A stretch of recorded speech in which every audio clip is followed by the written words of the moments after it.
It's Sunday night, 9 o'clock. Welcome to All Lacrosse Live. I'm Gary Groob in Toronto, and with me, as always, I have Shawn Slaght over in Moose Jaw. How you doing, Shawn? Doing pretty good, thanks, Gary. Excellent. And I have Muffler Mike Kostiuk over in Connecticut. Mike, how you doing? I'm doing good. Excellent. It's great to have my dulcet tones back. First week, I think that I can actually say that I'm not sitting there wondering what's going to come out. So we have a big show for you. We have a lot of stuff to cover, a lot of NLL things going on. Before we get rolling, though, just to remind everybody about the network stuff. Remember that every show is streamed across Facebook, Twitter, YouTube, and also Twitch. And you catch all the action on EOPsports.com. Remember to hit the subscribe, follow, and like buttons, and always share.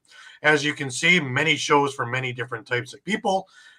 Please take a look at our list here and see what works for you. If you missed a show, no worries. You can grab all the podcasts on all the major podcasting companies, which include Amazon, iTunes, Google Play, TuneIn, Stitcher, Spotify, and so much more. You can also catch all the shows on the EOP YouTube page at EOP Sports, as well as if you're looking for our show in particular, you can catch it on our YouTube page as well as our whole library at All Lacrosse all the time. Also, there is another 6 games went up this week, retro games. So you're going to want to have a look at that, as well as some interviews and some other things. So a lot of things are going through that YouTube page. So while you're there, please give it a subscribe for us. Remember, you can stay up to date with all sports by visiting EOPsports.com with great articles from our huge staff of contributors. While you're there, please subscribe to our newsletter. And just before we get rolling, just a reminder to everybody that this part of our show is brought to you by Dolan's. All right, guys, when you're staying local and you want to watch a great game or just hang out with some great people, make sure to go to Dolan's Bar at 24 East Sellers Avenue at Ridley Park. Right off of I-95, south of Philadelphia Airport, Dolan's Bar is the place to be. Great music, great times, memorabilia giveaways, great drinks, and even better food. You never know when a former Philly sports icon walks through the door. You got to go to Dolan's, 24 East Sellers Ave at Ridley Park. Tell PJ that EOP sent you. Go to dolansbar.com or follow them on Twitter, Facebook, Instagram, or even TikTok. We'll see you there for the game. I get just a little hungrier every time I see that cheesesteak go float down.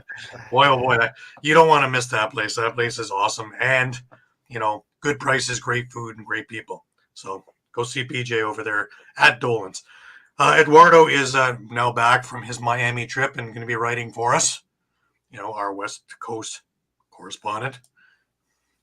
Pretty awesome, guys. All right, a little bit of news before we get rolling into NLL stuff. The Oakville Buzz have hired their new head coach. It is Troy Cordingley.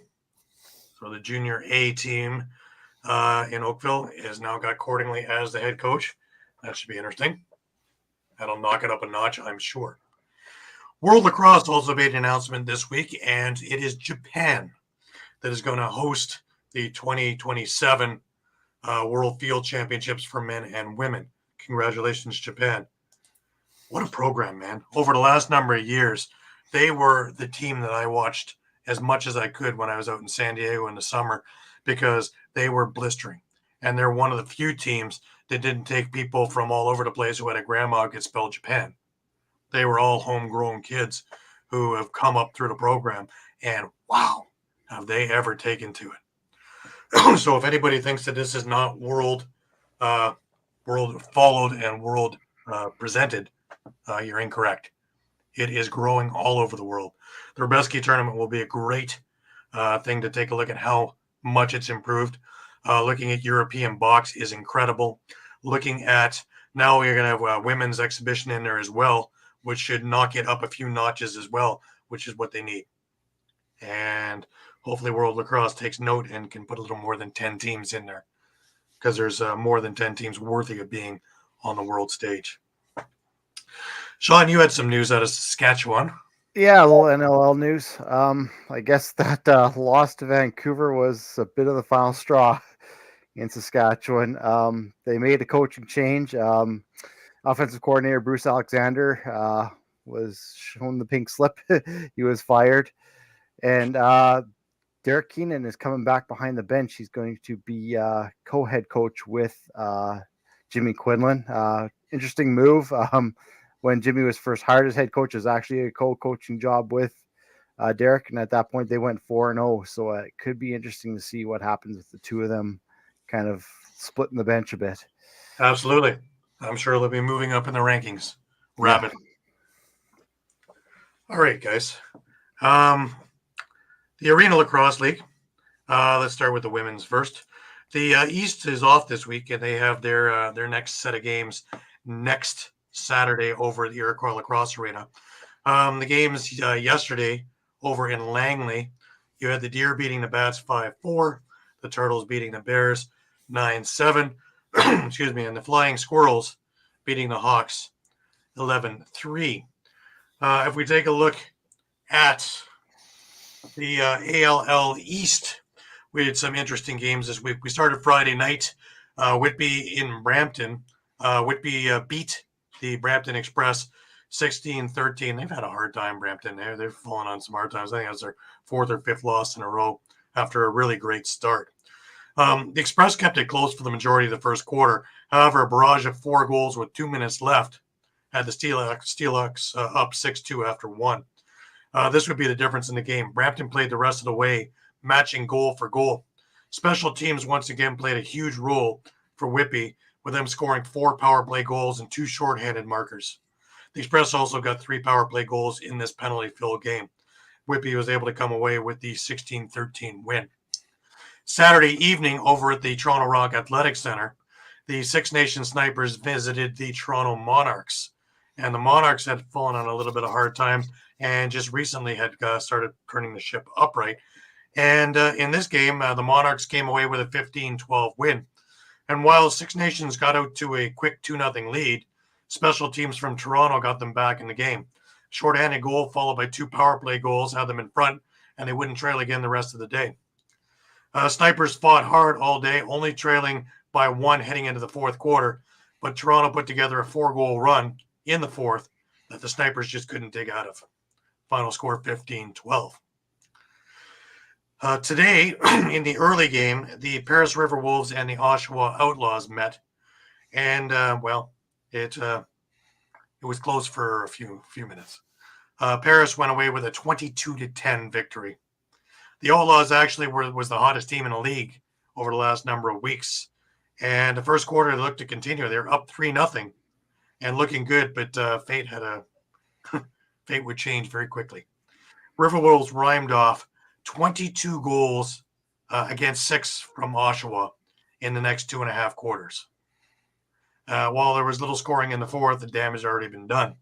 Special teams for Paris were excellent in this game, scoring 5 power play goals as well as 3 shorthanded goals. The Outlaws converted on 3 power plays themselves. 22-10. Like watching the NFL, isn't it? Jeez. Defense? The late game today was the Peterborough Timbermen against the Oswego Bears. This was a barn burner game. It lived up to all expectations. Peterborough came away with a 16-14 win, but it was tied at the half 7-7. Third quarter saw the Timbermen pull away with 5 late goals. The Bears made a push late in the fourth to pull within 1, but they just weren't able to go. And one more goal from Aaron Bradshaw and a stingy Peterborough defense held on for the 16-14 win.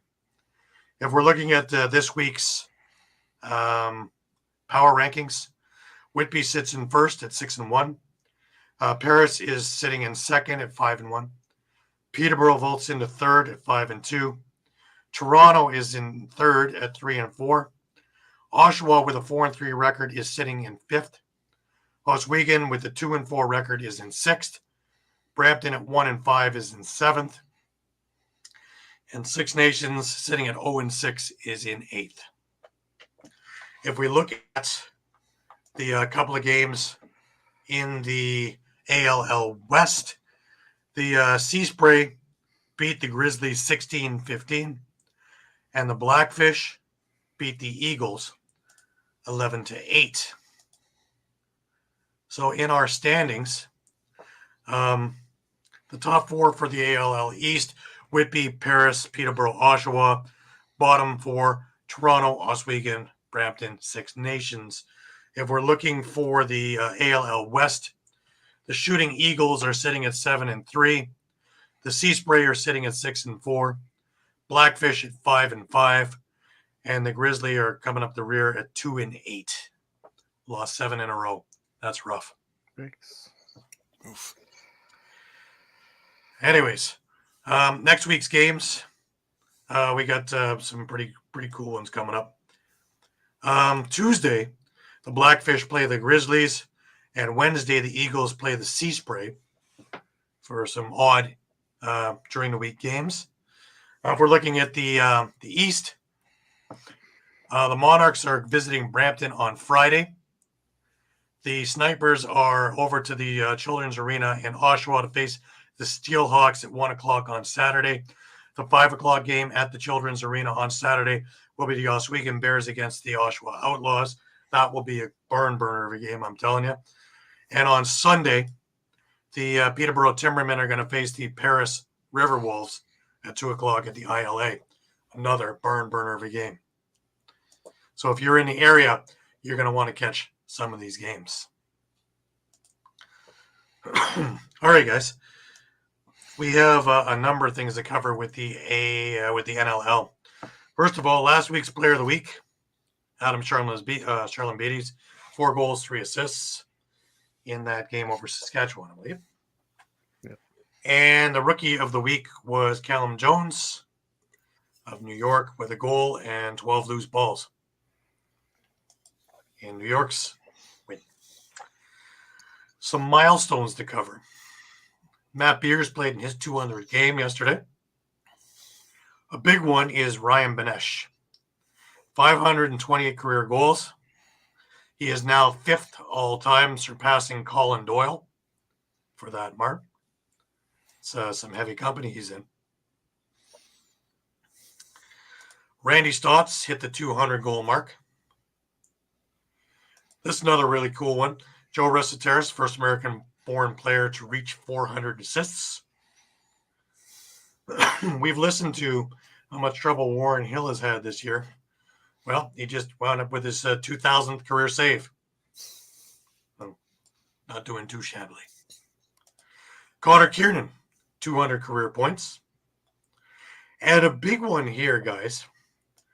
We'll talk about this game when we get to it, but combined 29 points between Will Malcolm and Callum Crawford yesterday in the shellacking of Las Vegas. Callum Crawford almost made history. He got 15 points in the game. 2 guys ahead of him still. Mark Stanos has the record at 17, and Garrett Billings is sitting in second with 16 points. Ironically, Garrett got that against Buffalo. And ironically, Mark got that against Toronto. Says something in it. Yep. Which will lead us into our Toronto-Buffalo game later. Exactly. Thrashing is correct. Oh, yeah. It was a... it was ugly. It was almost as ugly as our first game of the evening, or Friday night's game. And that was Colorado beating on Vancouver 14-8. McLaughlin's 10-point night, Moore's 38 saves, lead to a big Mammoth Road victory. Anybody want to grab this game? I know. Sit there going, I don't know if I really want to talk about this much. Yeah, There's not a whole lot to talk about, really. I mean, just Colorado starting to look more and more like their old selves again, aren't they? Yeah, and Vancouver, they're not doing much of anything. First quarter was all Eli McLaughlin. He had 3 goals, one of them on the power play. Adam Charlin and Beatties finally got Vancouver on the board with a minute to go in the quarter. Second quarter was a whole lot like the first quarter. 4 unanswered goals by Colorado. Colin Robinson, Kriwokin with his first goal, Connor Kelly, and Tyson Gibson on the power play. And this was only halfway through the second, and it was already 7-1 for Vancouver, or for Colorado. And for all intents and purposes, this game is over. Keegan Ball, he got a goal with 5 minutes, almost 6 minutes left in the quarter.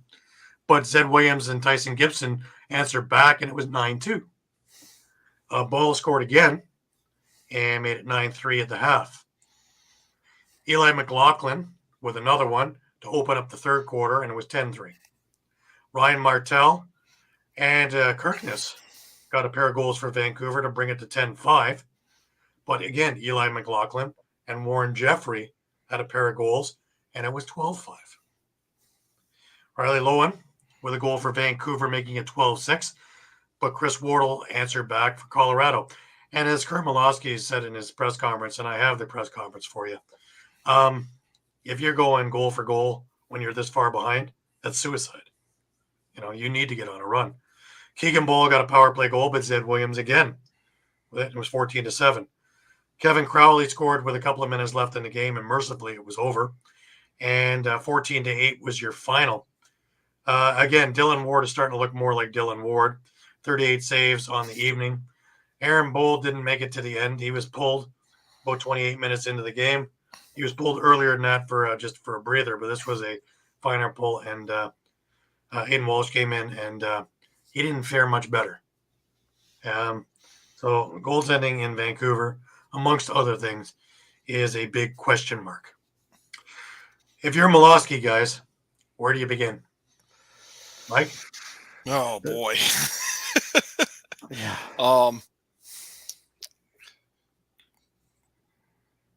Any idea where to start in this? I don't even know. I mean, just, you're already a third of the way into the season, and you've been trying to pound your philosophy, and this idea that the losing culture is going to change into a winning culture, for a third of the season, and that's what's that led you to?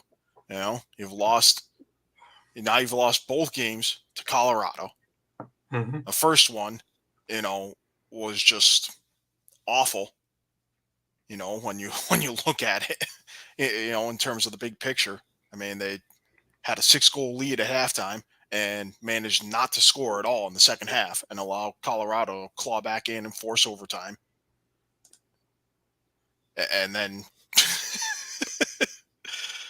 defense needs a revamp and a transition game. It's a good start. It is, but yeah, I mean, they too. Like, yeah, I mean, they already did that. Yeah. And they brought in, guys like Lintz and Beers, and who were already familiar with the franchise, had previous stints in the franchise.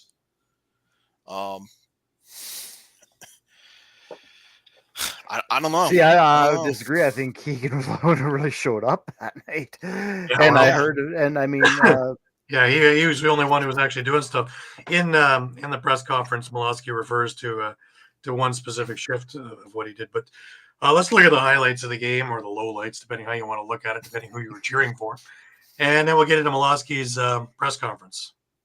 He's smart about when those opportunities are most effective. McLaughlin from the outside. There's the first of the night, and it comes off the stick of Liger. For one so far. Loose ball, McLaughlin. Breakaway from center. Eli for the hat trick. Scores! Bar Mexico for Liger. It's 3-0. Garrison in there battling. And check that. That's Krowokin who found that loose ball. Sean Krowokin right down the pipe. Scores! Back there by Dose. Flips it to Eli. One more. Tyson Gibson. Inside flip. Scores. What a pass to Connor Kelly. A lot of days. Those were a lot of days. McLaughlin backhand slip. Robinson. One more. Gibson scores. Touch. Passing. Missed. 5 on the shot clock. Keegan Ball.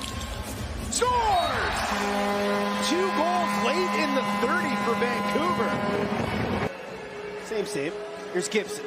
Colorado 2 for 2 in the man advantage. Williams all alone. Time and room. Scores. He got it past Bold. Carries. Gives it down. Gibson. One more. Back to Gibson. Picks the far corner. For Vancouver. 4-on-3. Ball. Inside feed. One timer. Saved by Ward. Manages to make the save. McLaughlin shoots and he scores. Everything falling for Eli. That's 4 on the night. Vancouver could have numbers here. Picked up by Bowering. Kirkness, one-on-one with Ward. Kirkness scores!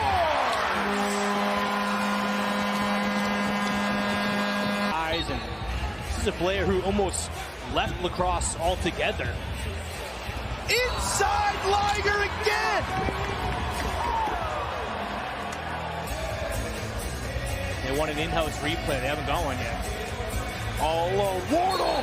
Simply easy for Chris Wardle. All alone on the backside. Meaties, ball, Crowley will play the crease. Oh, Keegan Ball, short side, cheese.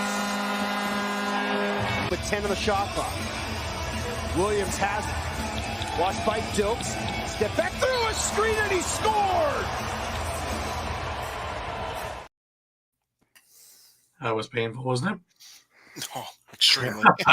Let's hear from Kurt.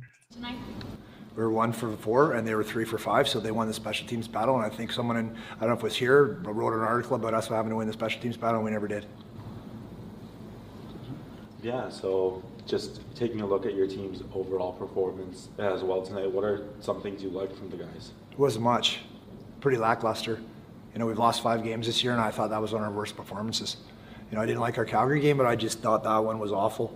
I didn't like it. It just there wasn't a ton of compete. The guys battled at times, but it was just lackluster. I think is like we would make a good play, and no one would get on the boards and bang their sticks, and no one would really cheer for the guy next to them. And I just question it. Like it's just like, does it not matter to you? Is it not important to you? Like how you're getting embarrassed in front of, you know, we've had the 2 biggest crowds in the franchise history the last 2 games. I'm freaking embarrassed, man. I'm freaking embarrassed. Like that's how I feel. I feel we let the fans down. We're letting the organization down. It stinks. It absolutely stinks. That's how I feel. And just taking a look, as you mentioned, after you guys would make a good play, perhaps there would be a goal right back. A couple plays later, Colorado would get one back as well. Oh, you can't play ping pong when you're down. When you're already down 7-1, you'll never win. That's just simple math. You can't get down 7-1. You can't trade goals. The shifts after goals are massive. They're massive. You have to, if you want to make a run, you got to make stops. And you know, there's times we made stops. There's time there wasn't. I thought offensively to start the game, we didn't go to the middle of the floor. We just chose not to go. I'm not going to the middle of the floor because I'm going to get hit.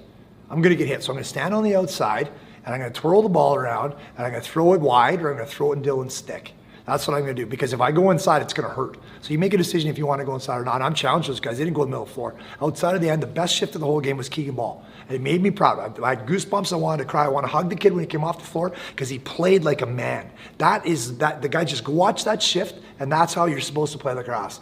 And the rest of the night, man, it stunk. Ball's always consistent.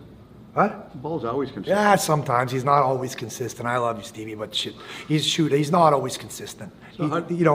He's okay. And you know what? He needs to be consistent from the start of the game to the end of the game, but he always tries. Let's revamp that. He tries every game as hard as he can. He needs to be more consistent, no question about that. If you get bottled out, you'd be the best pro in sports. You look for him as one of the leaders? Oh, he is. Yeah, he's our assistant captain. He was our top player last year.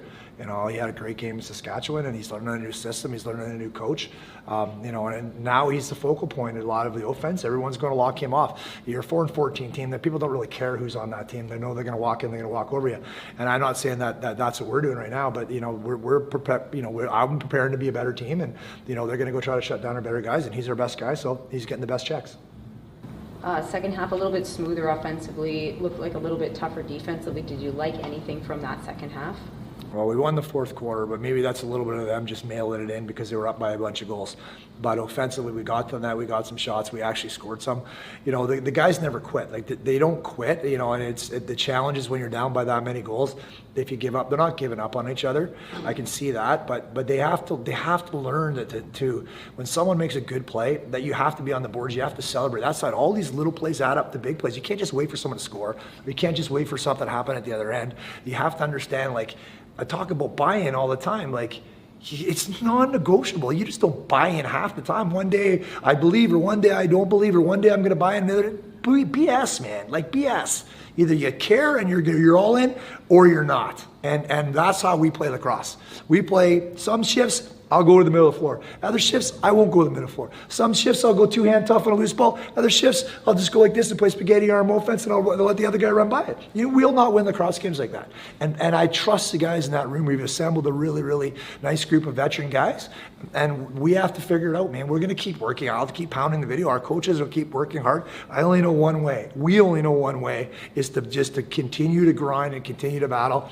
But we can't make the same mistakes over and over again. And we're 7 games in now, and we're still making the same mistakes. And we talked about inventory. We talked about finding 96 on the bench. You go look where he is in the second and fourth quarter. Go get him, and we don't go get him, and he scores a goal. That can't happen. Teams are too good, and we're beating ourselves a lot of the time. You talked about Keegan's shift. Can you say what exactly it was that you liked about that shift? You went to the middle of the floor. You know, you got Jeffries, you got Hopi, Bobby Hope, and then you got Paulie Dawson. They're trying to hurt you. They're not trying to dislodge the ball, just so we're clear. They're trying to hurt you. And that's how they keep you away from the middle of the floor. He went right down Main Street. He had 2 guys on him. They're trying to cross-check him in the teeth, and he's going right to the middle of the floor. He sees the slide, he rounds the corner, and he made a decision to go through, and he didn't care. Didn't play cautious. And that's how he needs to play. And that's what I like about that shift. But it can't be from one of our oldest guys on the team. The young guys have to set the tone. The young guys have to get to the middle of the floor. Horse calling a guy and throwing him down at the end of the game, that's chicken crap, man. That's garbage to me. That's quitting. Can't have it. You didn't love the compete from your team tonight. Do you think you could have had some of those goals back? Yeah, but I'm not hanging it on the goalie. But I will say, I'm not sure if you win any lacrosse games at 60% save percentage, 64 on average. So I'm not too sure if you can win a lot of lacrosse games. So that's where you're going with it. Our goalies need to be better. There's no question. No question. Good goalies are in the 80%. You're going to have you got a middle of the road, you're going to play anywhere from 77 to 80, you got a 50-50 chance to win that game. Anything below 75%, you're going to have a tough night. You go into the 60s, you might as well put your house coat slippers on, sit in the crowd. It's over. It's over. So as a group, not finger pointing one bit. I've never finger pointed in my whole life, and I'll never finger point. The goaltenders need to be better. The defense need to be better. The offenses need to be better. And let's be clear here. I'm standing up in the middle of it. I'm on the top of it. I have to be better, and I will be better. I'm not finger pointing, but we're all in together. And it shows a character of a team and a character of a man. When it's crappy and it stinks, how are you going to react? Are you going to finger point? Are you going to blame someone else? Or are you going to own it? I'm owning it, and I'm sure every single guy in that room is going to own it.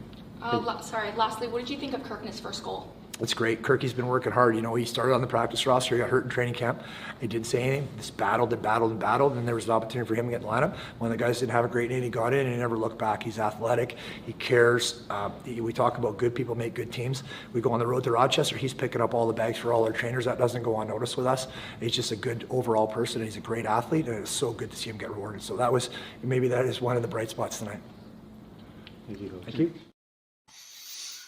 That about says it all, doesn't it? There's nothing left unturned. Yeah. From the head coach all the way on down. Everybody has to be better, and he's hit the nail on the head. And I like the way he goes about it.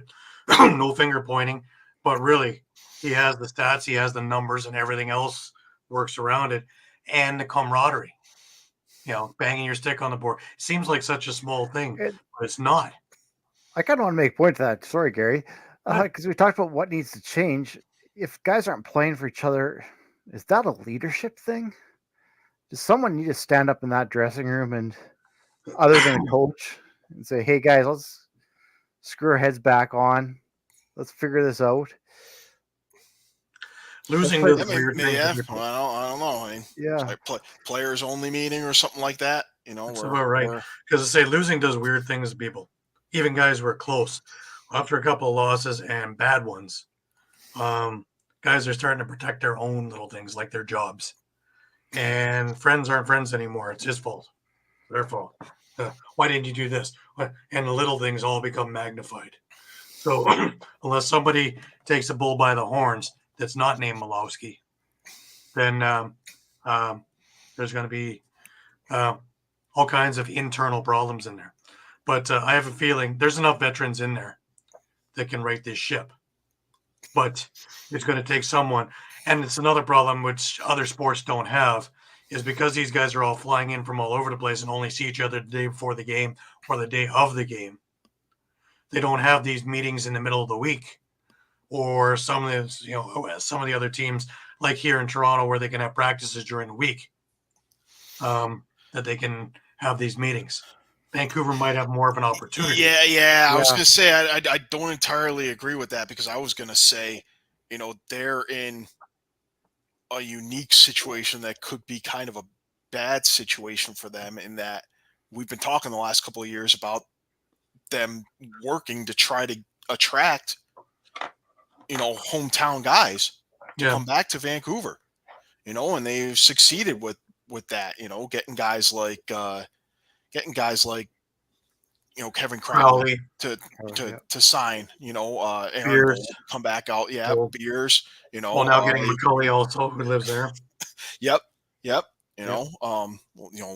Dilks, quite a number of guys, But these are top caliber NLL guys.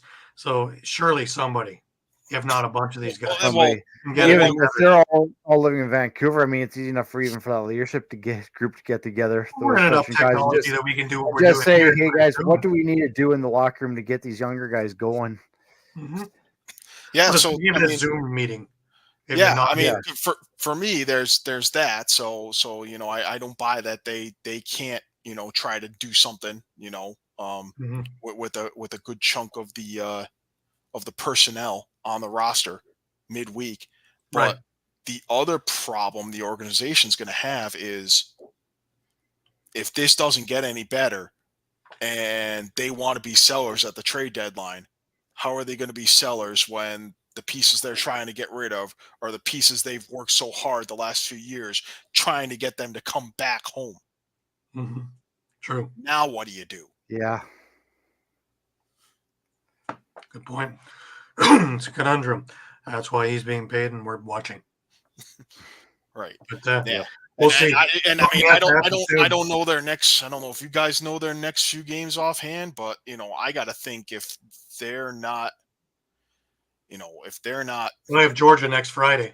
Yeah, I was going to say, do you see something like Saskatchewan where not Malowski, but maybe one of his coordinators is showing the door just as kind of a, hey guys are losing their jobs now. Time to wake up. And then Saskatchewan a week after that. So that'll be interesting. Yeah. I mean, honestly, do you give them more than 2 games at this point and say, okay, if you're 4-5, it's a totally different look on how you're going to handle the rest of the season versus if you're 2-7. Right. Yeah. Because you're halfway through the season at that point.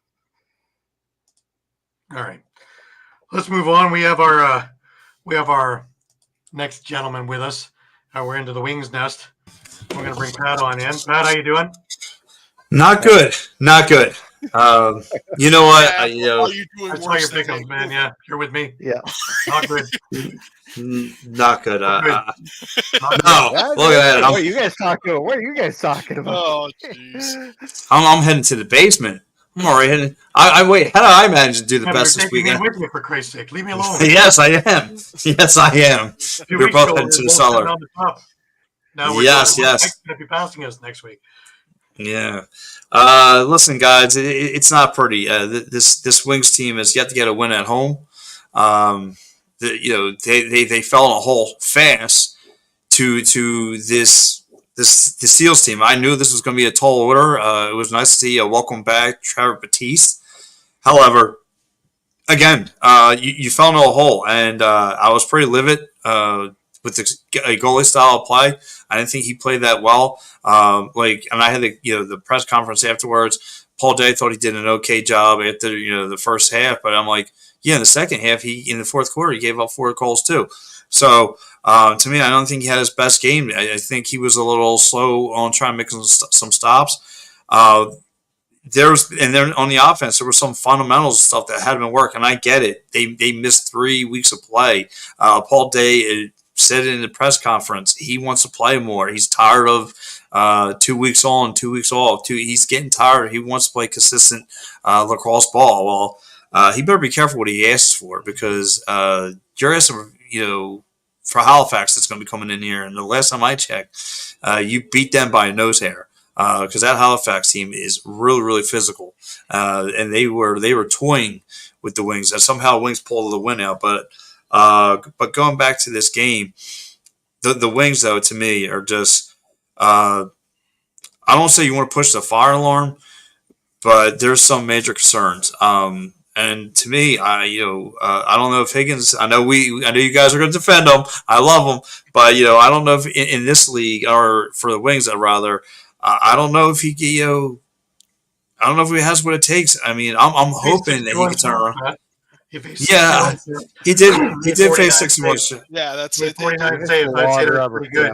I didn't like his first quarter. He gave up 5, but after that, you're looking at he gave up 7 the rest of the way to a potent team like San Diego. It is a lot. I mean, I hate to kind of put it in this perspective, but I mean, that's a shot a minute. Yeah, a 60-minute game when you're generally only holding the ball for half the. You're generally holding the ball for anywhere between 20 and 30 minutes of the game. To have that many shots, it is a lot. So 12 on 61. I mean, it's decent. It does come in the game, but I guess the other 12. Well, I was going to say, to me, this reeks of what's the defense doing? Why is it allowing 61 shots? Yeah, Why is Higgins seeing so much rubber? Yeah. And Shawn, that's another major problem. The defense in front of them. I mean, it's not well. And I don't know if that falls on Paul Day. I don't know if that falls on the defensive coordinator. I don't know who that falls on. But this is the continuous slop that this team goes through. I mean, know your reads, stick your man, stick to the man-to-man, stick to the zone defenses. Like, I don't know what this team's doing out there sometimes on the defensive side. Now, the one thing I am impressed with, because they were very creative on the offensive zone, they had good ball movement. Mitch Jones, he was just being a facilitator out there, making some nice. He made this one pass without even looking. Like, he just kind of dumped it off to Joe Russ Terrence. And Joe Russ Terrence, he had a nice little mid-range game. He beat the one-on-one defender who was in front of him. He was handling his business out there. So I like what he brought to the table as well. And a couple other guys kind of. Against these upper teams, I don't see them winning if they can only score 11 goals. They have too much firepower to only get 11 goals. They should be putting up 14 or 15. Yeah. Yes, and believe it or not, me and another beat reporter were talking about that. Like Ben McIntosh, right? He had a nice little solid game. He had a hat trick and 5 assists. But he should be the offensive coordinator. I believe, worked with him in college. So I think the two should be. You should know the ins and outs, how to use Ben McIntosh to his full strengths. And yet, like you said, these guys were barely getting, any touch. Like I said, him and Sam LeClaire did have a nice game yesterday, but that's not consistent, and it's not good enough. And you need to be consistent in this league. I mean, now we're creeping at the halfway point, and we've yet to get a win at home. You've lost 2 straight.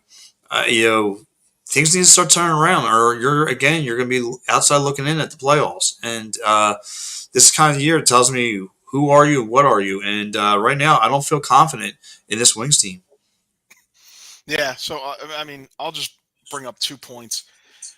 The goalie change, I can see why you maybe thought it was necessary. I guess the only thing I would caution is you just heard us talk about Vancouver. And, obviously Aaron Bolt's backup, Aiden Walsh, he got kind of thrown into the fire last year a bit and maybe got a little bit shell-shocked and maybe was kind of in that, not quite ready, but, we don't have much else. So, we're going to him. It certainly could have been Paul Day thinking, hey, look, I can't throw Deacon Knott in there right now against this high-powered Seals offense and have him just get blown away. As much as it'd be nice to get him some reps, get him some experience, at the pro level. Most of the guys, when they're rookies, the biggest thing they say, hey, the speed of the game, I got to adjust to it. Mhm. It's faster than I thought it would be. And, I've got to be lightning quick. Is he ready at this point? Maybe, maybe not. I mean, he did win a Minnow Cup. So, I get what you get from Mike. Like, if you have nothing in front of him, you're not setting up for success, right? Like, no matter how good you are. I would be curious to see where Philadelphia ranks, in the league in terms of block shots. It's I don't expect it's going to be a number like a Buffalo or a Colorado, but well, I mean, again, what I was saying too, they were playing physical defense. They were playing real physical defense, and that came back to bite them in the sense of I saw a lot. I think they spent 7. They went to the box 7 times. 7 times they went to the penalty box. So out of the 7 times, the Seals scored 4 goals for 4 power play goals. You can't do that. Yeah. And now, like you said, now with that, that would concern me because they're like a top 5 penalty kill unit, and they're allowing the Seals to go 4 for 6. You're mentioning defensive stats, Mike. The Wings had 1 caused turnover. Ooh. 1. Yeah. That's gonna get you very far. No, I smell trouble in paradise. Especially when you're losing, face-offs at a 2-1, 3-1 clip for the game. So, granted, they made it a game, but still, it's just nasty. They did have about 45 seconds or so, with the chance to tie it up. They would have had at least 1 more possession. Questionable call, by the way. Questionable call. And I was like, no, that should have been a goal for the Seals. I said, and everyone's looking at me like, are you a Seals fan? Like, what's going on? I said, no. I said he was nowhere near the crease. Everyone's like, yeah. So I said, I don't know. My eyeballs told me something different. I guess.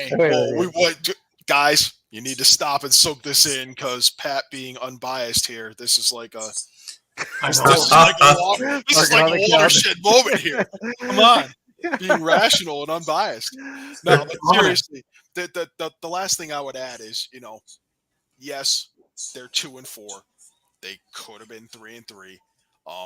Right now they're in 13th place, but if they'd won that game, they'd be anywhere between 6th and 9th. So that's, 3 out of 4 of those spots are playoff spots. So, they have stuff to clean up, but they're not, it's not as bad when you look at it from the big picture. I think with respect to the playoffs, we're only about a third of we're approaching the halfway point in terms of weeks to the regular season, but most of 9 games played, most teams most of these, only Georgia. I think only Georgia has played 8 games so far. So, but they've just been, flat out pretty much every week. So they're going to be headed to some buys and. Let's have a look at what Pat's been talking about, and we'll just take a look at some of the clips. Yeah. 5-year deal to man the crease for the Seals. Here's a quick stick shot in the goal. Wings are on the board as Sam LeClaire snaps it home. Hard work and moving things around fast usually lead to those sorts of things. Yes, you got to play smart. And look at that shorthanded goal right there, Kyle Jackson. That's a bad break for the Wings as in that top corner, but he's denied. And transition now here for the Seals. Left side shot, score! And a pile-on in the net after that ball crossed the line. Have played with each other for over a decade. Stotts, Dixon, incredibly strong big players. Very familiar with himself. There you go, Berg with incredible goal. So the Wings will have another one to kill off as the Seals work this around. Here is Berg to Dobie. Shot, score! For 2 on the evening, trying to get something going, and they'll score! Holden Catoni. Much needed goal there for Philadelphia, and Holden Catoni Stretched out. That could have been bad for Higgins. They move it around, and it's Ben McIntosh putting it home on the power play. Here is Kyle Jackson on the right side. Rolls off a pick, plays one across for Dixon to the net, and he scores! It's a hat trick for Curtis Dixon. Great opportunity to break this game open. First shot was wide, second one is going to be in, and LeClaire, the quick stick goal from the left side. Path was cut off. Rezaterets gets it back over for Clark. Back to Rezaterets, rather. That's, wow. Blaze Reardon coming in. And there's a big shorthanded goal for the Philadelphia Wings.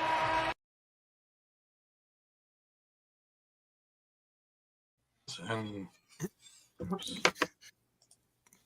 You know, seeing that clip, I just got just reminded myself. I think that's only the 4th time ever that these teams have played. I think 3 regular season meetings and 1 in the playoffs. And it just made me remember Philly could have had Austin Stotts if not for a coin flip not going their way. right. Yeah. Really? Yeah, that was back in Rochester. Yeah, in when they did the first, it wasn't even that. It was when they did the expansion. So when the Wings came,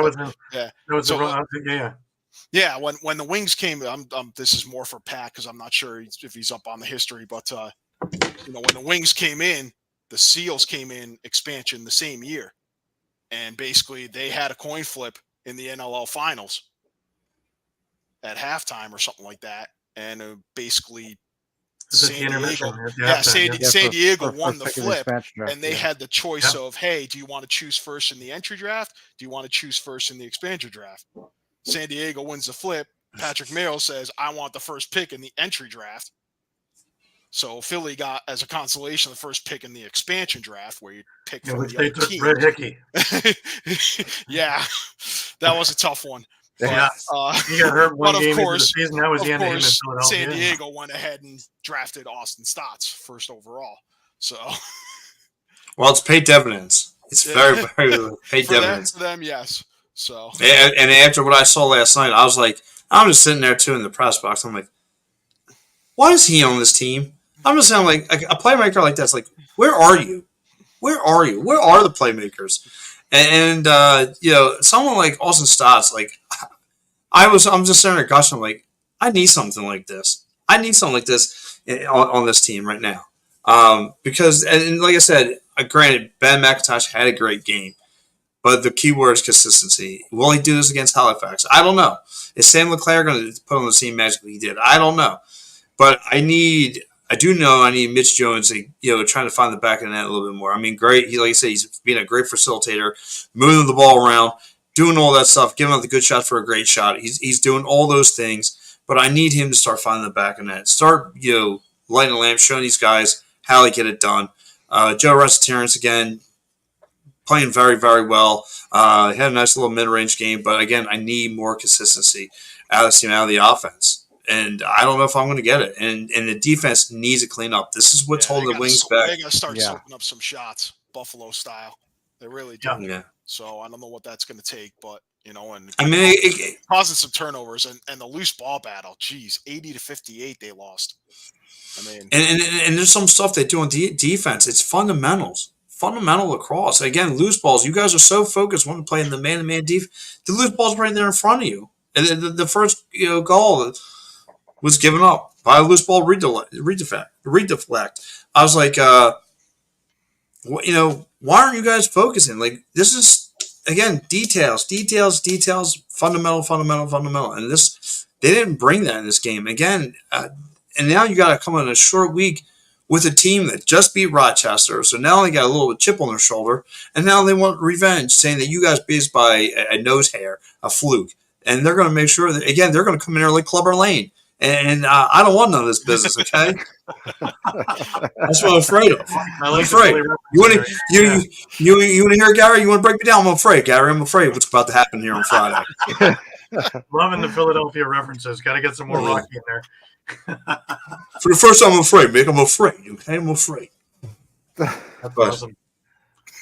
That's awesome. Yeah. Well, thank you very much, Pat. That's terrific. We're glad you had some munchies up in the breast box for you. Yes. And do me a favor. I love my man Paul Day, but please take him to an eye doctor. He's going to need one up there. Take him up there. You'll get checked out. That guy. Oh man, I want to. I was like, you know what? This is your room. This is your sandbox. I'll just ask you the simple question. And he said, I was like, oh man. I was like, at the moment, I'm like, yeah, Higgins, get something, like bring me in there. Something needs to give. Something he needs to give. Jesus. So, but listen, he's the coach. He's gonna want the IQ. I'm not, so I'll let him make the decisions around here. So, but anyways, guys, look, I'll see you guys Sunday at 9:00. So, guys, it's always been fun. Thanks a lot, Pat. Thanks, Pat. Thanks, Pat. Pat Bernard with the Wings Nest. Always a pleasure having Pat on. Always entertaining, that's for sure. So, Mike, you wanted to get on to the New York Georgia game. Yeah. Moving from a lot of shots to Steve stays really hot. 4 goals, 2 assists. Outduels Lyle. 3 goals, 3 assists. Does Riptide win their second straight? Yeah, and their second straight game, shooting at 33% or more efficiency. They had 14 goals on just 39 shots, which is crazy to think. Especially since we just talked about Higgins facing 61 shots in the San Diego game. Riptide again came out firing, and boy, Georgia, they remember when they were 4-1? Yep. Yeah, me either. Yeah. So now they're back at 500.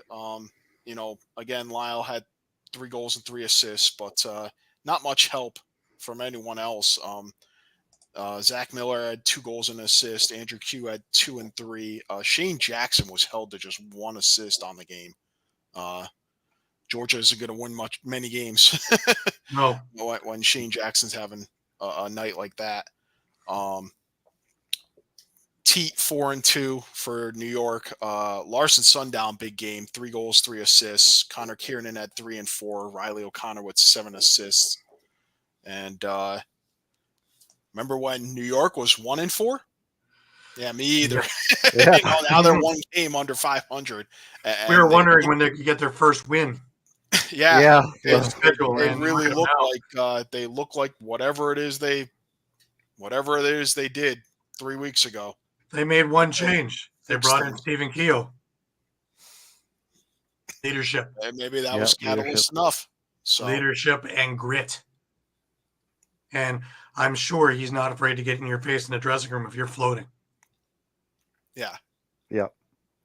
So I just think it's having somebody with a veteran presence to smooth the edges, so to speak, one way or another, in order to get everybody on the same page. Whereas I'm sure they've listened a lot to Riley O'Connor. I'm sure they've listened a lot to Damon Edwards and maybe have tuned these guys out. Now you get somebody new in there, maybe a little bit more brash. All of a sudden, everybody's on the same page. Because the team looks like it when they're playing now. They're on that same page. And Teat's getting the help. By Teat getting the help, it's freeing him up to do what Teat does. Because there was a stat there in the first 4 games of the year, he had something like 4 goals and 18 assists or something. I think he had 17 goals in the last 3 or 4 games. So he needs to be rolling with these goals if this team's going to be successful. We all know that. So does everybody else in the league. But in order to free him up, the other guys have to be willing to do whatever it is. Now they are. And you see the results. Yep. So, but again, we have some clips of this game. And why don't we have a look at those? Up the loose ball over to Tate, who scores, and it's an early 1-1 game. but instead of setting guys up for it, he's playing them straight up, and then when it's there, taking advantage. Teet's got another. That's back-to-back for the Riptides, Jeff Teet, and that ball is wheeling around beautifully. Against Philly and Buffalo, they have not won at home this year. Looking to change that tonight with Teet. He's got a hat trick as he goes low, beating Thompson. Favoring Georgia. And they're staying calm, right? They're not getting too high or too low. There's one that goes in on a beautiful one-time to Matisse. How about that feed from the top of the zone? Late in the first, Bomberry, that was blocked in front. Jones on Jackson. There's an open cage. Dunkerley cannot stop that. It's Lyle Thompson who gets on the board at last. It's Lyle Thompson who has won so far. Swim move over Marinier. Thornburg trying to help out. There's the dunk, and it's good for Miller. He's got it, and he's got number 2 tonight. John Vader Geeson there. Having this two-man game, it's Lyle Thompson at the top. Good spin dodge there, and that trickles to the back of the twine for Thompson. That's number 2 tonight, and it's tied up at 6. It's way packed in, and then vice versa. The Riptide defense has really gotten out on shooters, but not enough on Jeff Teet as he fires home his 4th of the game. To get in the mix, and O'Connor says, let's get Jeff Teet back on the floor first. Here's Kiernan with the shot from the outside. He's got it, a big fist pump for Kiernan that time over Wiedemann. Dave, the most impressive 8 5-on-5 goals. They've scored no goals in transition. Kiernan again, that's back-to-back Mitch. He feathers right through the middle. And it's certainly a new look in this second part of the season. Been exceptional tonight. It's Thompson from the outside. That's another one that trickles past Dunkerley that he likely would want to replicate. 27th, happy birthday to number 58. Been a steady presence back there, Mitch, for the Riptide. Sundown with a seam and scores. That's in a hurry, minute 30. Q, and then Riptide knock it down again. A chance Noseworthy here out of the box. Noseworthy scores! 4v4.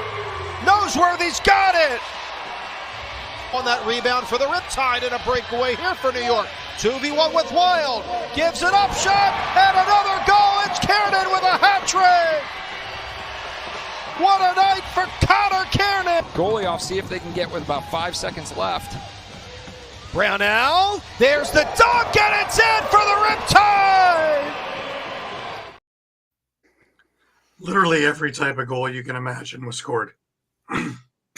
Yeah, and I'd also point out between this clip and the Colorado clip, those two teams, a lot of tic-tac-toe goals. Absolutely. It's working. So yeah, the passing is moving east-west. Passing is incredible in these teams. All right, let's move on. We got the Rochester. Put the ball between the. We're jumping the gun on that. Vanessa scores 5 goals, moves into 5th all-time on the list as Thunderbirds protect the nest. What says it all, doesn't it? Before this, barely the game started, and Jake Withers already did Jake Wither-esque things. He won the face-off, got it down, found Clark Peterson, and 7 seconds in, it was already 1-0. Ryan Benesh added a goal at 3 minutes off a Max Wilson feed. Matt Gilray got the Nighthawks on the board in transition off a Joe Post feed, but Colton Armstrong answered right back for the Thunderbirds off a Graham Hossack pass. Connor Fields blasted a Ryan Lansbury pass at 12:40, but Ryan Benesh's second of the night restored the 2-goal lead after 1 quarter. Halifax 4, Rochester 2. Halifax picked up right where they left off, with Benesh scoring his 3rd of the game off a Dawson Theed pass at 6:15, followed by Randy Stotts converting a Clark Peterson pass at 7:29. Ethan O'Connor scored in transition for Rochester off of Brad Gillies feed at 9:26, but was answered by Randy Stotts, his 2nd of the night, off a Wake-Riat Bowhunter pass at 10:06. Ryan Smith kept the Nighthawks in the game, scoring in transition off a long lead pass from Riley Hutchcraft at 11:42. But Ryan Benesh's 4th of the night on the power play had the Thunderbirds, up by 4 at the half. Halifax 8, Rochester 4. In the 3rd quarter, Clark Peterson opened the second half scoring, converting a Cody Jameson pass, followed by Austin Shanks scoring on the power play off Clark Peterson pass. Ryan Smith scored his second of the night on the power play off a Matt Gilroy pass. But again, Halifax answered with Clark Peterson scoring on the power play off a Cody Jamieson feed with just 2 seconds left in the quarter. After 3 quarters was Halifax 11, Rochester 5. Nighthawks played a little bit more desperate and took over the play in the fourth quarter, scoring 3 times. Ben McDonnell scored off an Ethan O'Connor pass in transition, followed by Connor Fields scoring off a Kyle Waters pass. Fields added another when he blasted a Ryland Reese feed at 11:44. Ryan Benes scored his 5th of the game on the power play off a Randy Stotts pass at 12:16, followed by Austin Shanks converting a Dawson Theed pass into an empty net. 13-8 was your final. Shots on goal, the Thunderbirds took over with 55-49. Face-off battle was dominated by Halifax 16-9, and the loose ball battle went to Rochester 74-69. Rochester only went 1 for 5 on the power play, while the Thunderbirds went 4 for 6. And now we can take a look at some of those clips. And they put the ball between the two, and it's showtime here in Halifax. And Jake Withers wins the opening draw, dishes it off. Clark Peterson scores! 7 seconds into this one. On the save side of things here in the first quarter. Here's Peterson coming in. Nice pass, fake, another fake shot. They score! A beauty by the Thunderbirds. At least here at home has been sort of the dunk play, but Rochester, they love to try it. Here's a chance shot. Oh, what a save! Ward Hill, go! Crime Stoppers, that was robbery. 6 minutes of action here. Let's take another look. One save there, another one there. Perhaps your play of the week. Here's Withers, and he pops the ball out of a stick, but Fields gets it back. Little fake coming in. Fields shoots, he scores. A beauty by Connor Fields, and now it is 3-2 Halifax. He's getting his opportunities, just not able to cash in. Stott shoots, he scores! A dandy from Randy, and that's career goal number 200. To the top, pass down low, top of the crease. Randy Stott's looking for it. Here's Benes, shoots, he scores! Here's Clark Peterson. Peterson, Jamieson gets the little pick from Benes back here to Peterson. He's got room to go to the crease. Shoots, he scores! Are you serious, Clark? Another beauty from Peterson. It's 9-4 Halifax. Jamieson looking. Quick pass. Peterson takes it off the glass. Backhand pass. Down low. Shanks scores. Austin Shanks. Hutchcraft coming out, challenging, making the save. And McDonald coming up the other way. Shoots, scores! What a shot!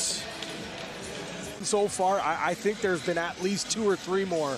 Done a great job soaking up a lot of shots from the Thunderbirds. Fields scores! Connor Fields picked up his own sort of rebound loose ball. And that was that in a nutshell. And Halifax looks like they've righted their ship now as well. So things should be tightening up all over the place. All the teams that were flailing a little bit seem to have found their way up. And all the teams that were sailing have had a little bit of turbulent waters. So interesting stuff. Just before we move on, I want to just remind everybody that this part of the show is brought to you by Sherry's Ticket Town. All right, guys, it's time to talk about Sherry's Tickets. Sherry'sTickets.com is easy to use and has no hidden fees. The price you see is the price you pay. Pay less and play more with Sherry'sTickets.com. Save even more by using the exclusive promo code EOP10. That's EOP10. Do not pay hidden fees and save 10%. Why use any other ticket reseller and get those hard-to-come-by tickets to the big game? If you need a more personal touch, give them a call at 610-494-5050. That's 610-494-5050. Sherry'sTickets.com also has great theater and concert tickets that are hard to get your hands on. Remember, do not overpay and save with the best at sherrystickets.com. Save 10% using the promo code EOP10. That's EOP10. You'll thank us later. sherrystickets.com. Absolutely. Now we come to the next one of my Sorrow games, my Toronto Rock. Actually, I got the Erlin game worn jersey out of this one, so good things were coming out of it no matter what. But the Bandits came to town, and whenever they show up, it doesn't matter how well the teams are doing. They always play each other hard. Usually a lot more fighting than what we had yesterday, which was none. A little disappointed. Fraser scores 4, including sensational behind the back goal. And yeah, it took everybody off guard. I think even himself. As the Bandits hand to Rock their first loss of the year. I'm telling you, this was a weird game because the first quarter, very quickly, Ian McKay went in shorthanded. And he went coast to coast, scored unassisted. And you figure that, the floodgates are coming. There wasn't another goal scored in the first quarter. It was a track meet. It was up and back as quickly as you could go all quarter long. A lot of outside shots, man. And I was from Toronto. A lot of outside shots, which drives me insane if you've listened to me ever. Back at it again. Oh, yeah. And constantly you'd be hearing me through that game screaming, get inside. Somebody got to want to take it, But anyways, the second quarter, it was more the Bandits than anything else, and some really strange goals. Bandits opened the second quarter scoring on a power play when Chase Fraser was able to convert a Josh Byrne pass, followed by Josh Byrne with an absolute rope off a Chris Kluche feed at 4:07. It was 3-0 at that point, and now the First Ontario Center is getting a little quiet. In fact, you could hear it as though it was in Buffalo. Because we were learning how to spell box and we were counting. It was great, man. It's wonderful. That hooked on phonics thing is really going great over in the U.S. It's wonderful. Anyways, Toronto got on the board with Dan Craig. He found the top corner off a Nick Rose long lead pass, but the Bandits answered right back when Brandon Robinson scored with a floater shot, just a little floater over Nick Rose's shoulder. I guess it was that knuckleball kind of thing that just threw off Rose's timing, but Justin Martin, probably the fastest guy on the floor, scored for Toronto on a breakaway with a high shot to the short side off a Bill Hostrauser pass. But again, in transition, Buffalo answered. Steve Priolo converted a Kyle Buchanan pass. Buffalo increased the lead when Toka Nanticoke fired a low-to-low shot off a Chris Kluche pass, but the Rock answered with Dan Lintner firing a shot from in close finally, unassisted. It was actually off a rebound at 11:08. Bandits scored their next one off a strange play. The ball bounced up, and Nick Rose lost it, and luckily it didn't bounce into the net. It bounced behind the net. Kyle Buchanan was able to grab a rebound from behind the net and fed Steve Priolo in front, and Priolo didn't make any mistake with it. Buffalo added to their lead when Chase Fraser finished off a Chris Kluche pass, but Toronto answered with Dan Craig, scoring with just 1.4 seconds left in the quarter to give them a little momentum heading into the half. At the half, it was 8-4 for Buffalo.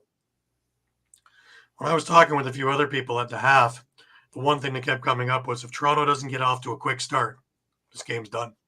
And Buffalo gets out to their usual start in the second half, before you know it, it's 10-4, right?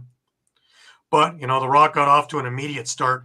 Phil Mazzocca scored just 8 seconds into the quarter, followed by Mark Matthews, the birthday boy, with a blast from the side of the net off a Challen Rogers feed at 1:16. Chris Boucher added to the lead on a power play with a quick stick off a Mark Matthews pass at 3:15, and all of a sudden it was 8-7. And there was a lot of life in that building again. Dane Smith gave the Bandits a little bit of breathing room when he fired a laser to the short side off a Toka Nanticoke pass at 7:56, but Dan Lintner answered for the Rock, diving across the crease off a Chris Weir pass. And then tied the game on a dive from behind the net from Chris Boucher off a Tom Schreiber pass.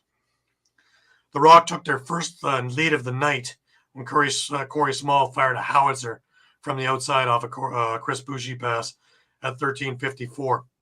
Now, with 30 seconds left in the quarter, Toronto did a couple of stupid things. They got themselves into penalty trouble. And The initial one was a Bill Hostrauser 2-minute penalty for holding. But on the delayed penalty, Phil Mazuka cross-checked Chase Fraser, and Fraser stayed down.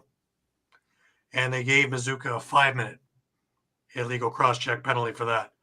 So for the next 5 minutes, Toronto was fending off the Buffalo Bandits. Now, to their credit, they obviously they covered off the last 30 seconds there. They killed off the first penalty, and they killed off all but 17 seconds of the 5-minute penalty.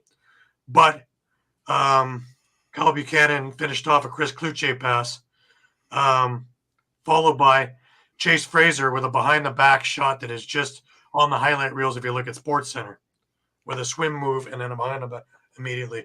Fooled everybody. At 5:15. What wound up happening was that the Toronto defense was gassed. After killing off a 5-minute power play, half of that being just 3 men on the floor, that after that first one went in, Buffalo scored 3 goals immediately, went full strength. And that changed the whole complexion of everything. Now, at one point, they put Troy Holochuk in net for Toronto, but they had already pulled Nick Rose, and there was an empty net goal scored. At this point, it was 15-10.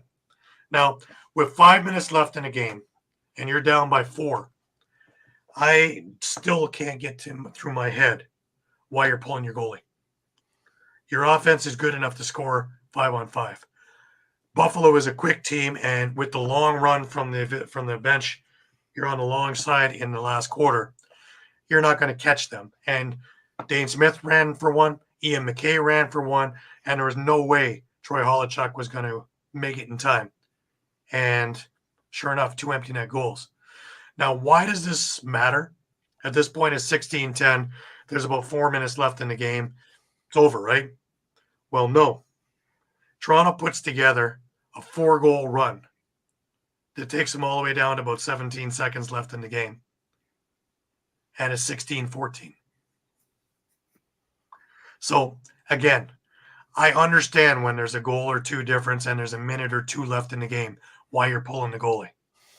But if you're down by 4 and your thought is, well, if we lose by 4, we lose by 6, what's the difference? You've given up. And if you're telling me you're trying, you have an offense that's good enough that doesn't need to have 6-on-5 to do this, as long as they're doing what they're supposed to be doing, which means get inside. Stop taking these ridiculous shots from Mississauga, which I watched all night long. It drove me insane. Every time they went inside, they scored. Then what do? Spend 10 minutes shooting from outside at the Bandits logo. And, of course, Matt Vince comes up with easy saves, and away they go the other way. Time and time and time again. So by pulling the goalie, it just, to me, it didn't make any sense. And you take away those 2 goals from where are you? Well, let's say you get those 2 goals back and, and also those times, right? You get that couple of minutes back too. Yep. Now, at one point, after Toronto's second goal of this run of 4, Tavares made a coach's challenge. It was nowhere to be close to being overturned. What did he do? He tried to break the momentum, right, by making a coach's challenge and just having him look just to stop everything for a minute. And Toronto still scored 2 more. So what does that tell you? They turn it on. And now, to me, here's the other take on it. The positive spin for Toronto is they really only played about 20 minutes worth of offense in this game. And they still almost beat the Bandits, and they came within an eyelash of doing it. If this team plays a full 60 minutes, there's not many teams in this league that's going to beat them.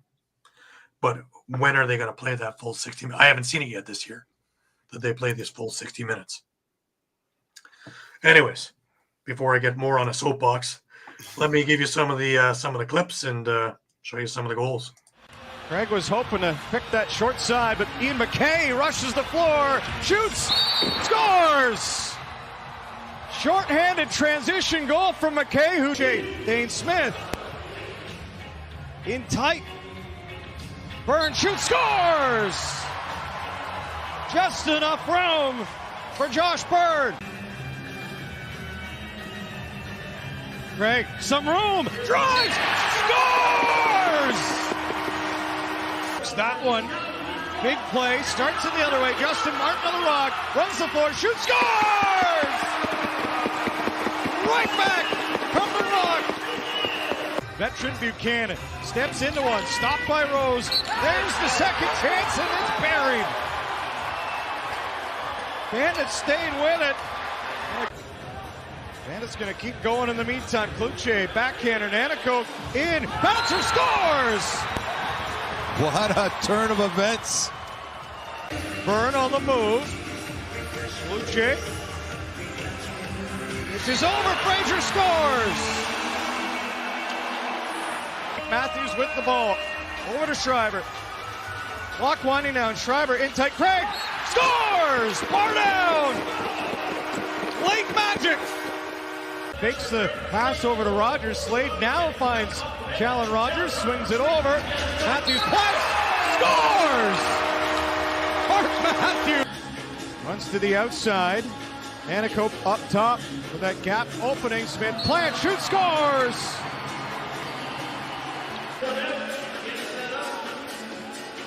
Littner, nice move, drives, crashes, scores! You're going to have a 1-1 half, and all of a sudden the goals start going in. Schreiber to the side. Oh, what a dunk!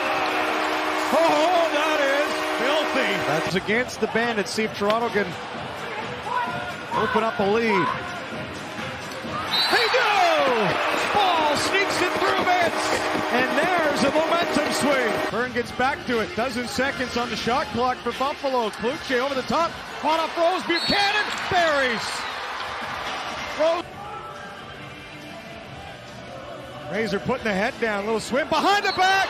Did he do it? He did. How can that be real from Chase Fraser? Up. Brandon Robinson let it go. Over to Byrne. Smith. Robinson scores. There's the run for the Bandits. Over to Weiss. Back to Fraser. In tight. Nanako. Twister. Scores. Buffalo starting to pull away. It's 5.5. Left in the fourth. Fraser with the hat trick, shoots, scores! He snuck it through. Rose can't believe it. 4 on the night for Fraser. And Littner behind the cage. Schreiber on the move. Oh my! Bushi scores! Are these two going to find some chemistry?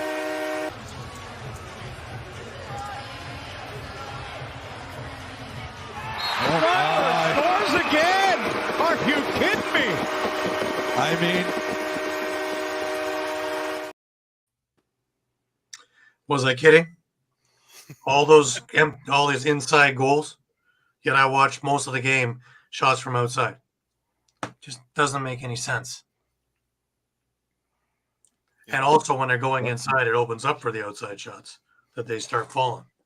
So, yeah, let's listen to, first of all, Matt Sawyer and then Tom Schreiber. Yeah, just it certainly didn't go our way. We had some good fight there and sticking with it in the way we came out in the second half, but we again second game in a row where we start slow up front, and then we have all the momentum there. I think we had scored a 5-1 on a stretch to get it to 9-9, and then two costly penalties there. We only gave one up, but we a lot of energy from our defenders and goaltending kind of through those 5 minutes, and then took our momentum away up front. Just speak about the battle back. You guys could have folded up shop and just say this game's over, but you kept trugging along and kind of made a game of it there at the end. Yeah, like I said, we certainly didn't quit, but it's we need to figure that out. We can't put ourselves in those positions, similar to last week, right? So we'll be better. We'll be better for it, and on to Calgary.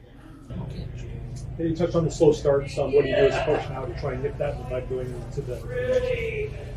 Yeah, we just have to, I thought we created, we had 16 shots in the first half. We got to get to, to better areas, in the first quarter. We need to get to the middle of the floor and just try to create a higher quality of scoring chances. No team wants to start slow, and, we'll plan to be better in Calgary. You got Tom Schreiber back tonight. What was it like having him back in the lineup?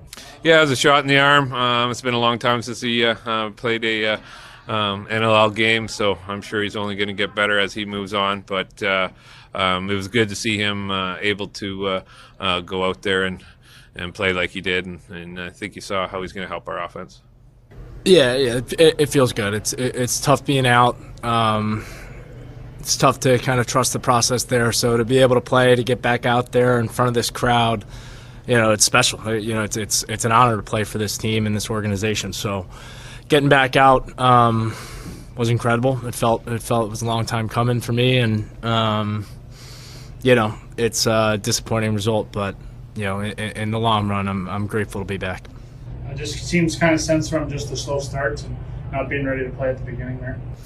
Yeah, we have to address that. The beauty of it is we're 6 games in of an 18-game stretch. So, but that's been consistent and something that we need to address as a group overall. So, it hurt us. I think we still had plenty of chances beyond that, but I think that's a theme that we need to improve upon. Speaking about the result, you guys could have threw your hands up and say this game's over, but you battled back and ultimately made a game of it. Yeah, there's no questioning, the resilience of this group. We're made of the right stuff from bottom to top, from our goaltending, our defense, our offense, and our staff. Frankly, we have a very, very strong culture, and there's certainly no quit.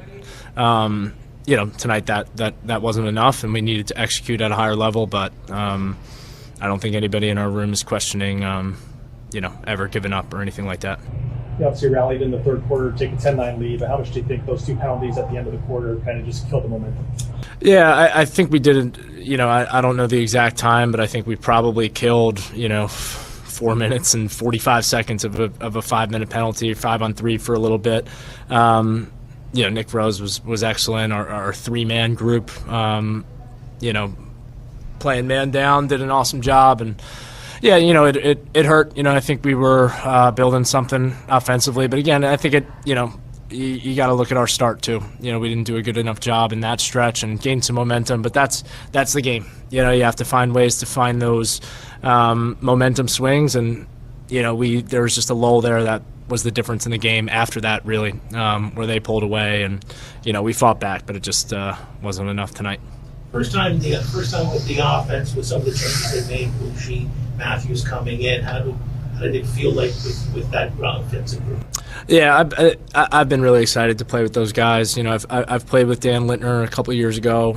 Was excited to play with him yet again, and I loved playing with Chris Bushi and Mark Matthews in training camp and preseason, and to get out there with those guys for real, it gives us a different look. I think it allows us to do some more things. I think there's probably going to be a little learning curve with me out there tonight. I felt I wish I had done some things differently, but for a first outing, I'm thrilled to play with those guys. They're great players and they do a lot.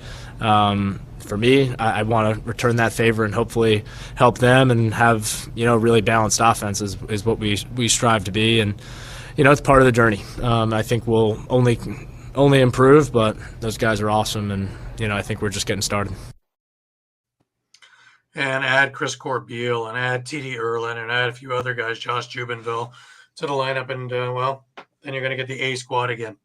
Just before we move on to our last game, just a reminder, this part of the show is brought to you by Philly Sports Trips. All right, guys, if you're a Philly sports fan and you want to travel with your favorite team, then travel with the best. Go to phillysportstrips.com. They have self-travel packages and full travel packages available with round-trip flights from the Philadelphia airport. Packages include direct flights, 4-night stays, all-inclusive tailgate parties, lower-level group tickets, Whatever you want, you got it with PhillySportsTrips.com. If you want to travel to an upcoming Phillies game, make sure you check out Philly Sports Trips. And do not forget, Philly Sports Trips has all the away trips for the Eagles' upcoming 2023 season. Jump on it now, because you do not want to lose out on all these great opportunities. Go to PhillySportsTrips.com.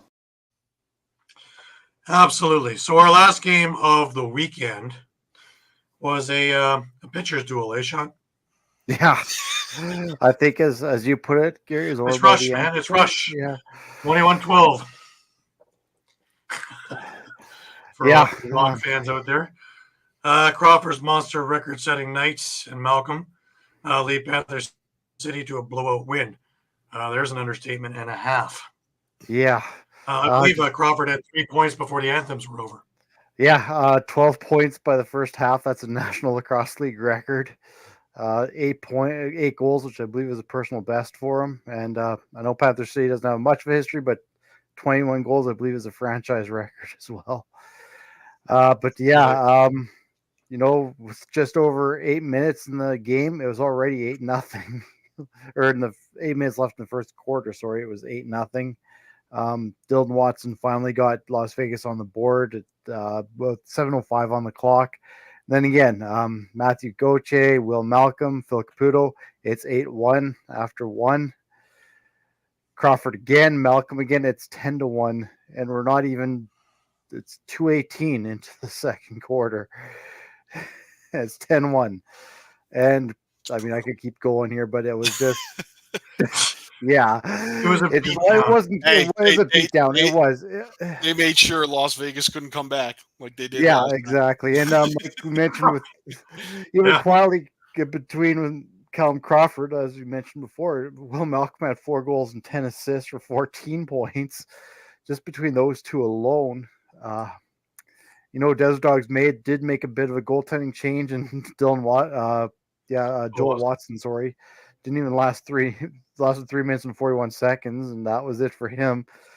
They then took a guy from the parking lot to go in and try his luck. Yeah, it's similar to Vancouver. What you see from Vegas almost is no defense, no offense, no goaltending, and they're getting blown out. They've had really 2 blowout games, and it's been losses to Saskatchewan and Panther City. So it's not like these are top echelon teams that are blowing them out. Yeah, when Dylan Watson is your top scorer, you really got to take a look at what's going on in your lineup. Yeah. Casey Jackson, supposed to be the big gun. He had 2 goals, 2 assists. Rob Hellier, he's more of a setup guy nowadays, and he did his job, right? Goal and 8 assists. But where is everybody else?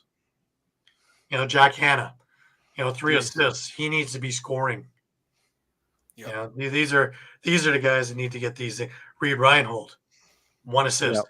Yeah, he needs to be scoring. Charlie Bertrand, where's he been all year? Absolutely. 2 goals. Yeah. He's almost invisible. Jacob Rouet, no goals, no assists, no nothing. These even are the guys. Jack Hanna. I was going to say, even Jack Hanna, I know he's still kind of a couple of years in, but only 3 assists. Well, these are the guys you rely on after specifically, and they're doing nothing for him. This is past embarrassing. This will explain why on my feeds I didn't see anything from the Las Vegas fans. Yeah, they're probably still sitting there with their jaw on the ground, going, "What happened?" Yeah. And listen, love Sean Williams, but what's going on? He's a smart guy. He knows his lacrosse, but something's not right over there. Yeah, something needs to change, and the culture needs to change there too. So, because year 2, and it looks a lot like year 1, and maybe even less. Year 1. Yeah, year 1 they were impressing me at the end of the year, whereas so far they've had, I think, 1 good game. Yeah, I think it was against Vancouver. So that's not working. So we got a couple of teams that need to really on the bright side, you could say, hey, look at the change we've just seen with New York and with Colorado. Yeah. So it's not out of the realm of possibility. So yeah, I mean, if you can get on the run, but true. And there's also, you've been waiting for this from Panther City. Yeah. for this kind of breakout game where everything is working and everybody's working in tandem with one another. And when I put on the clips here, you'll see exactly what I mean, how everybody is working in cohesion with one another. Let's have a look. Kind of game plan your strategy for your opponent.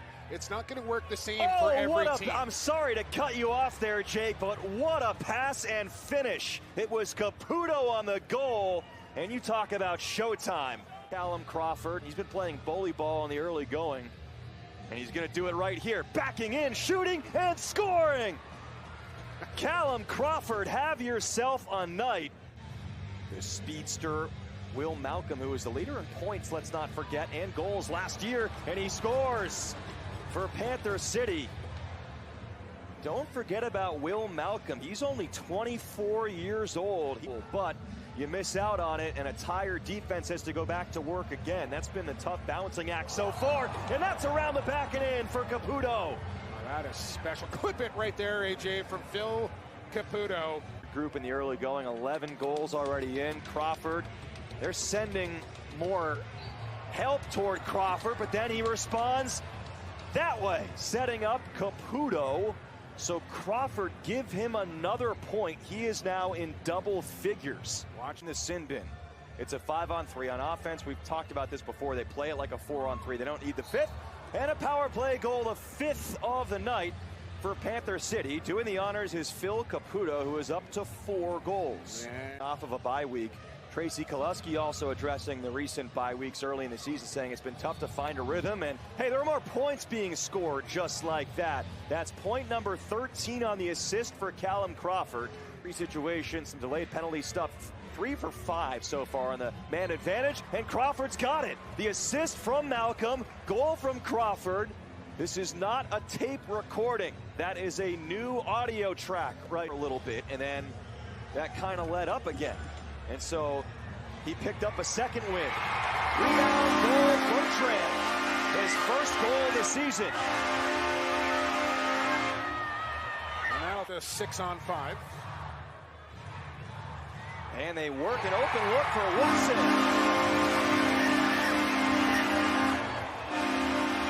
They're off. It's not good, but when they're on, they can hang with anybody. Well, that's just it. The inconsistency is what Shawn will.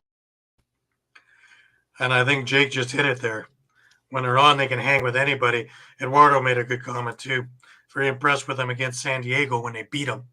Yeah. But Panther City must have been very, very comfortable there in Vegas because it looked like they had the same crowd as in Panther City. Not a lot of people around there, eh?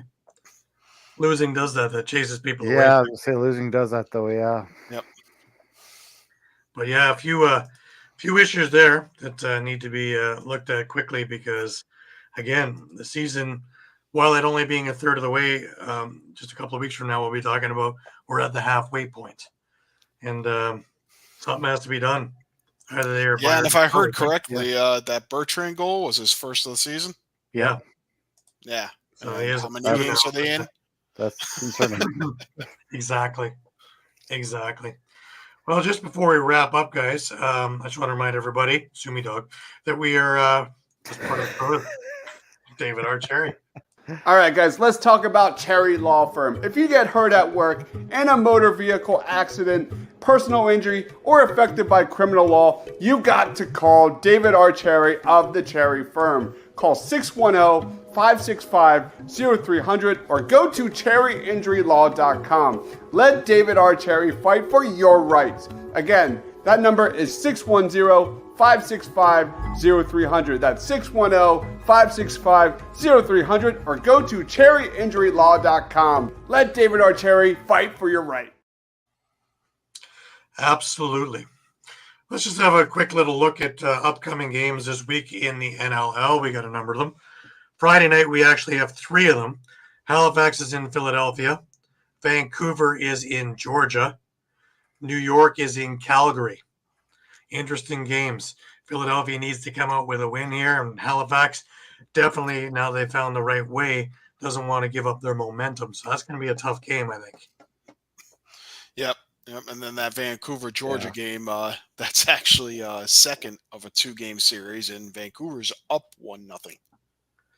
Well, not the team that played yesterday. Yeah, and I'm going to say like Georgia's hurting right now. A couple of losses, they Georgia's they kind of want to right pissed the off ship. right now. They're gonna be a wounded dog coming in. Yeah, This could get ugly fast if they don't have their defense covering Lyle and Shane and Q and Brian Cole, and it can go on and on. yeah. If these guys get on the same page, and if Dobson's not going to have 3 bad games in a row, so look out for that. I believe Eduardo's in with it. Yep, here you go. Halifax, Vancouver, and Calgary. You are a diehard, Eduardo. You are a diehard. Pro tip, Eduardo: wait a few days for injury reports and transactions to come out. Yeah, something's going to happen there. I feel it. New York and Calgary. I don't think that's a given anymore. The way New York's playing either is yeah. No, Kate versus absolutely. Del Bianco. I mean, good one. And As a Rock Calgary's fan- been up and down. They've had bye weeks, so Well, you see, as a Rock fan, the Rock are in to play them on Saturday, so I hope it's a slam bammer, slobber knocker, Royal Rumble. Take each other out, yeah. That 3 of them are on the next night, suspensions. beat 'em up. Nah. Well, we'll see what happens. But anyways, on the Saturday night, we got Vegas. Oh, it doesn't get easier for them, does it? Oh. Vegas against Albany in Albany. Rochester goes into Buffalo against the resurgent Buffalo Bandits. Panther City makes a trip over to the newly coached Saskatchewan Rush. Yep. Be a big game, Shawn. Yeah, that could be an interesting one. The Rock wind up in Calgary on the second half of Calgary's home and home idea, where they don't have to go anywhere. And lastly, we have Colorado into San Diego.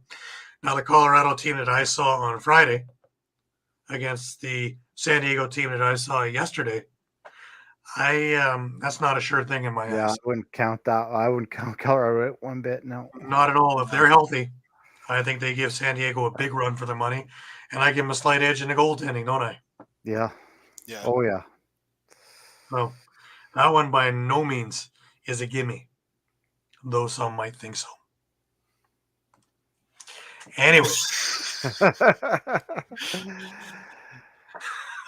Just a few, huh? Just a few. Yes. I just want to remind everybody that we are on Facebook, we are on Instagram, we are on Twitter, we are on Thread, and we are on YouTube. If you get onto our YouTube page, like I was mentioning at the beginning of the show, you'll notice there are now 6 more retro games up there. More going in this week. So in a couple of weeks' time, we'll have a few more retro games from the Mill era and from the early NLL era to come in. There's roughly, I think, 60 more tapes here to convert. So there's a number of them there. It'll be a wide library of all kinds of teams and all kinds of games. One of the games that was on there was the 93 Bandits against the Pittsburgh Bulls. So there's a team you haven't heard from in a long, long time. So, there's also the Boston Blazers in their green jerseys. There was also the New York Saints against the Philadelphia Wings in the Spectrum. There was three games on one link that were in 3 different storied arenas: the Boston Garden, Pittsburgh Civic Arena, and the Spectrum. Pretty amazing when you look at these places. There's one game which was from the Memorial Lot in Buffalo. There's another one there was from Old Maple Leaf Gardens in Toronto. So there's a number of these games, and they're all there at your disposal. There's a number of interviews in there, a number of press conferences that are just up again, as well as other interviews, fights, and other things that are in there.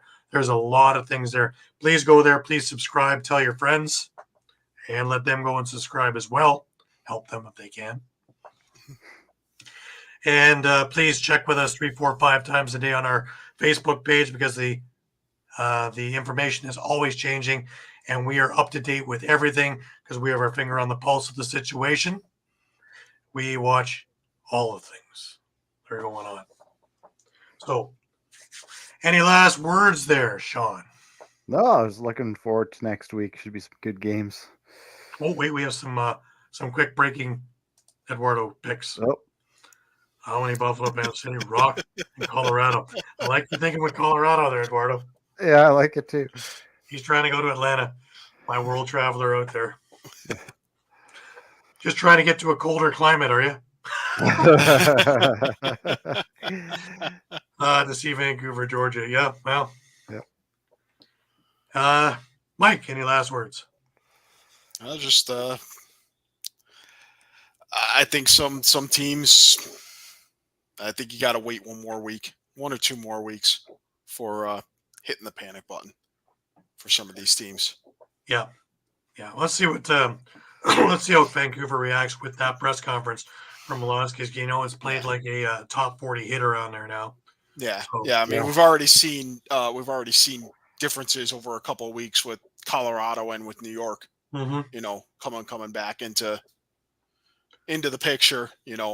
Halifax falling the last few weeks, and then coming back now. Yeah. Rochester coming on a few hard games. Buffalo with a little bump, and they look pretty good. I tell you, they didn't look great though. And I told you, I give 4 of those goals to that power play. By them killing it off the Rock, they were gassed. So, taking advantage of the situation is great, but I wouldn't give them as, they're back. They're still not that same team that won the championship last year. So, and I mean, if the bottom teams keep edging out wins, I really think we're not going to start seeing teams being eliminated mathematically from playoff contention until probably week 16 or 17 out of 21. Oh yeah. Just string together a few wins and you're right back in the mix. So. Yeah. Absolutely. And you know what? And nobody's too far away right now. Rock and Albany are a little bit ahead of everybody, but everybody else is pretty bunched. So, it's a big log jam in that middle. So anybody can get anywhere. One team hits a slump and, 2 other teams are jumping over. So that's the buyer beware in this setup. Yeah. Anyways, for me, I want to thank everybody week in and week out for being with us and for following all the articles and all the other things that we have up on our pages, as well as checking us out week in, week out in our live show here. Remember, we're here every Sunday night at 9 p.m. Eastern for your viewership. And we look forward to seeing you again next week. Until then, keep your stick in your hands, and we'll see you then. Take care.